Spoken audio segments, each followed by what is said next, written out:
안녕하세요. 의사결정을 도와주는 남자 의도남입니다. 오늘은 미국에서 지금 약사로 일하고 있는 아주 귀한 친구분을 모셨는데요. 저번 시간에 이어 미국에서 직업 중에 약사라는 직업은 어떤 준비 과정을 거쳐서 될 수 있고 또 어느 정도의 연봉을 받으며 어떤 라이프를 살고 있는지 몇 가지 인터뷰를 진행하도록 하겠습니다. 그럼 바로 첫 번째 질문으로 들어갈게요. 미국에서 약사가 되는 과정을 좀 간략하게 설명해 주실 수 있을까요? 우선 그 말씀을 드리기 전에 되게 여러 가지 전형이 있긴 한데요. 가장 일반적인 전형을 토대로 말씀을 드릴게요. 학부를 4년을 해야 합니다. 학부를 4년을 한 후에 이제 약대를 지원하기 전 피켓이라는 시험을 치게 됩니다. 이제 피켓에는 이제 바이오, 이제 생물, 화학, 영어, 수학 이 과목들을 시험을 쳐야 되고요.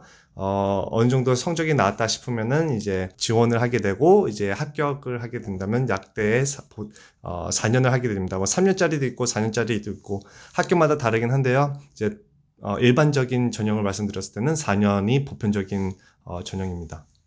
그러면은 8년 이후에 바로 약사가 되는 건가요?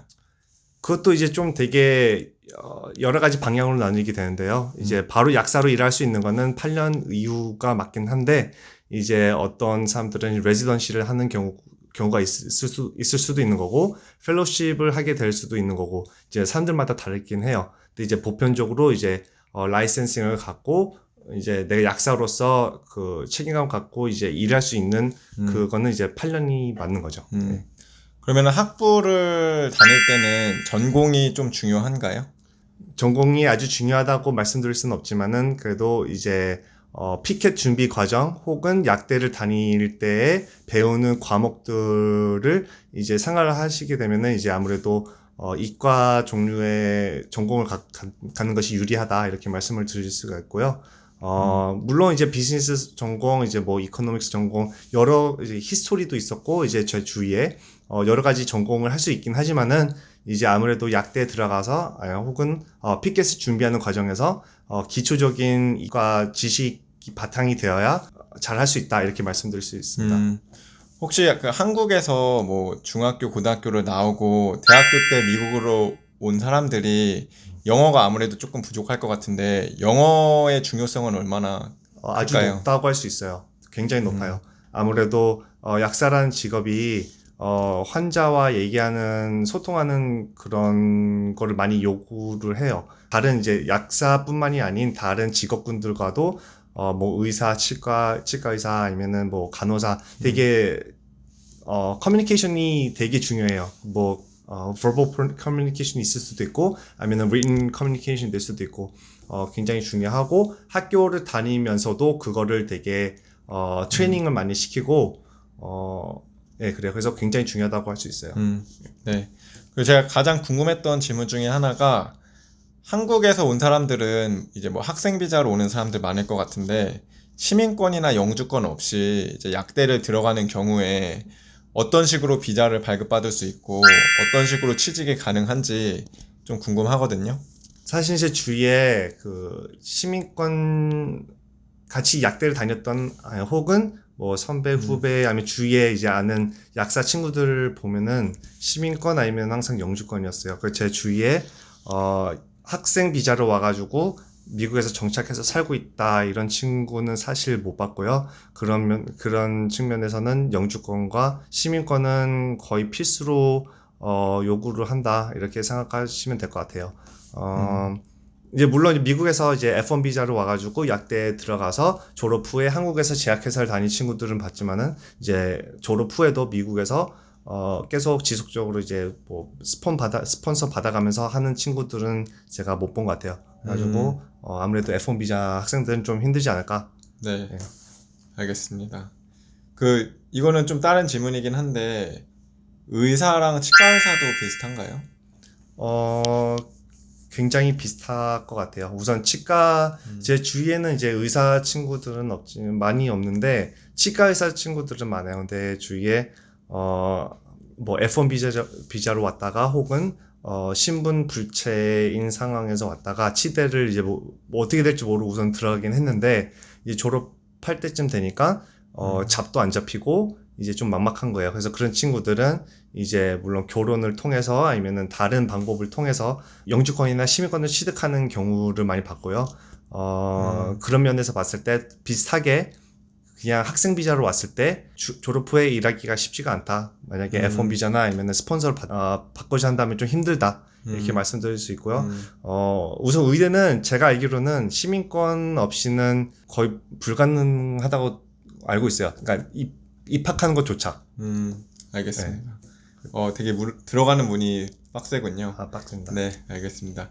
그 약대가 아무래도 등록금이 만만치 않을 것 같은데, 대략적으로 이제 약사가 되기 위해서 이제 들어가는 돈이 어느 정도 예상을 해야 되는지, 뭐 아마 등록금 위주로 말씀해 주시면 좋을 것 같아요. 학부는 우선 그냥 다 같이 학부를 다니는 거니까 우선 제외하고 말씀을 드리자면은, 싼 학교들은 이제 3만 불 정도? 1년에?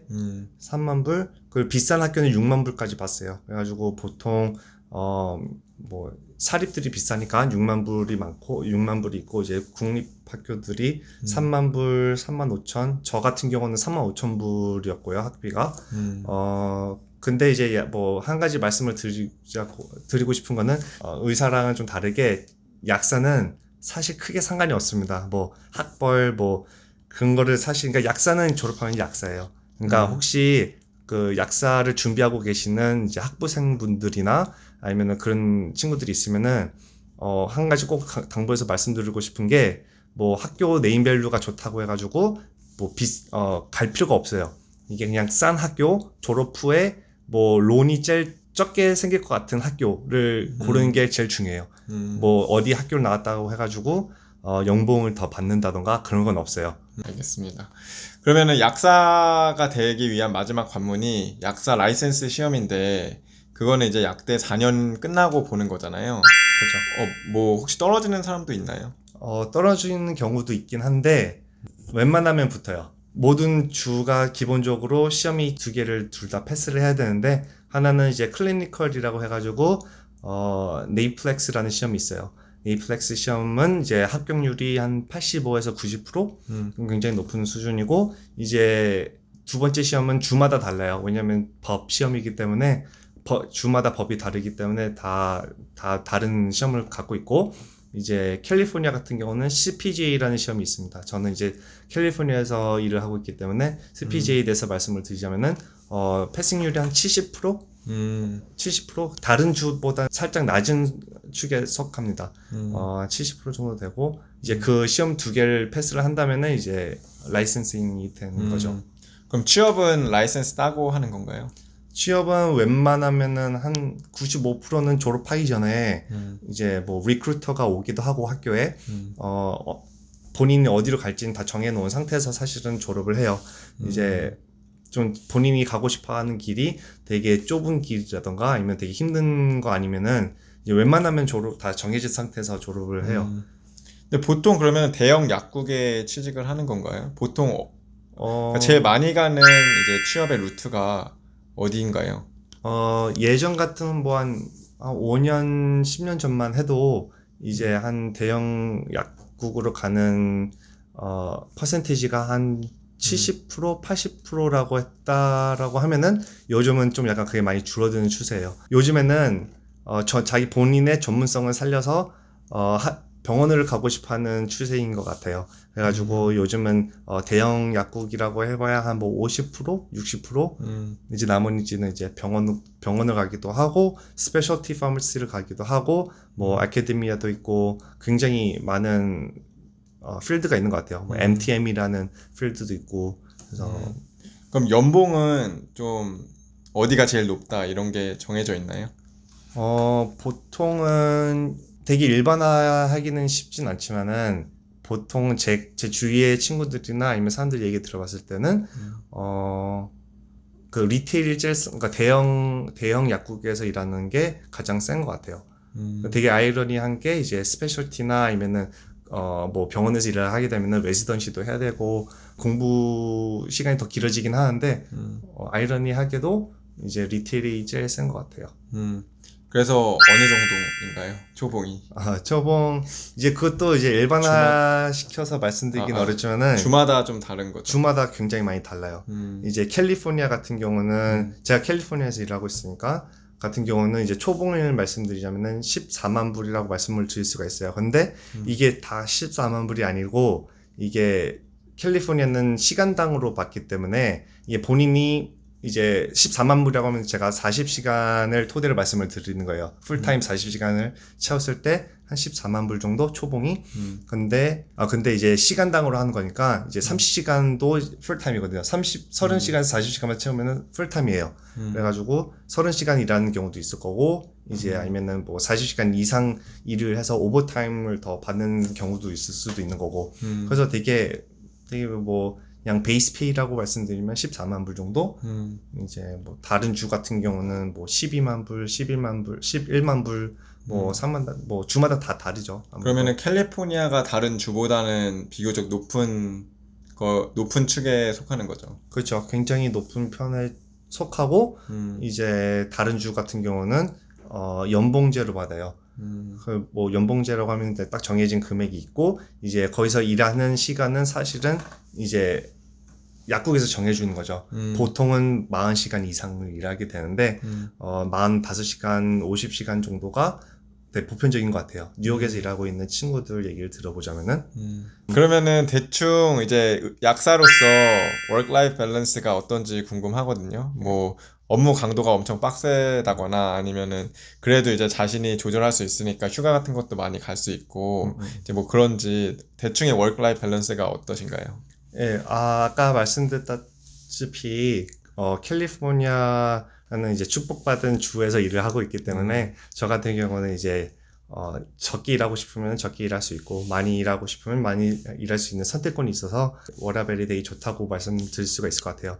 근데 이제 휴가 측면에서 말씀을 드리자면은 이 전 비디오를 보셨다시피 이제 뭐 회계사라든지 아니면 다른 뭐 IT 계열의 IT 계열의 그 종사자들보다는 그래도 그 휴가 일수가 좀 적지 않나 라는 개인적인 생각으로 이제 처음에 이제 들어가면은 1년에 2주 PTO를 받게 됩니다. 2주 정도 되고 뭐 이제 회차가 올라가면 올라갈수록 이제 늘어나긴 해요. 하지만은 그래도 한 2주에서 한 달 사이인 것 같아요. 네, 알겠습니다. 오늘 이렇게 시간 내주셔서 너무 감사드리고 마지막으로 의도남 구독자분들께 한마디 해주신다면?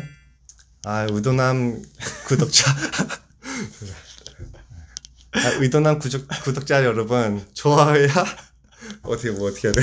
좋아요와 구독과 좋아요. 네. 구독자 여러분 좋아요와 구독 꼭 눌러주세요. 예, 감사합니다. 오늘 너무 감사했습니다. 감사합니다. 네.